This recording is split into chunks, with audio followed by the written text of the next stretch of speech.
మేడ్చల్ నియోజకవర్గంలో రెండేళ్లుగా అభివృద్ధి లేదని ఎమ్మెల్యే పదవికి రాజీనామా చేయాలనిపిస్తోందని అన్నారు బీఆర్ఎస్ ఎమ్మెల్యే మల్లారెడ్డి. నగరంలోని చెత్తను జవహర్ నగర్ డంపింగ్ యార్డుకు తరలిస్తున్నారని అన్నారు. కానీ జవహర్ నగర్ కు ఎలాంటి నిధులు ఇవ్వడం లేదన్నారు. అయితే చచ్చిపోతున్నారు రోగాల బారిన పడి, ఒక్కరికి కూడా ఆరోగ్యం సరిగా లేదు. నీళ్ళల్లో పొల్యూషన్, భూమిలో పొల్యూషన్, హెయిర్లో పొల్యూషన్. ఎట్లా బతుకుతారు ప్రజలే? వాళ్ళు కూడా ప్రజలే కదా, పేద ప్రజలు. జీవనోపాధానికి వచ్చారు, అక్కడ జవహర్ నగర్ బతికేతందుకు వచ్చారు. వాళ్ళకి ఏమీ లేదు. చాలా కష్టం అనిపిస్తుంది. నాకైతే బాధ అనిపిస్తుంది.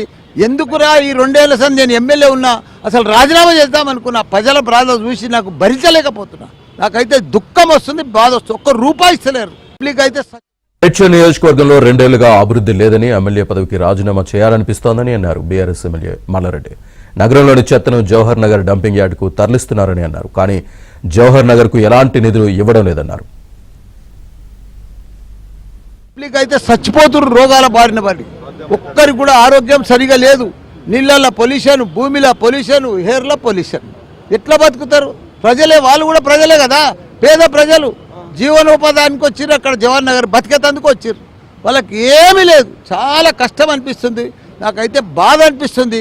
ఎందుకురా ఈ 2 ఏళ్ల సంది నేను ఎమ్మెల్యే ఉన్నా అసలు రాజీనామా చేద్దామనుకున్నా. ప్రజల బాధ చూసి నాకు భరించలేకపోతున్నా. నాకైతే దుఃఖం వస్తుంది, బాధ వస్తుంది. ఒక్క రూపాయి ఇస్తలేరు. అయితే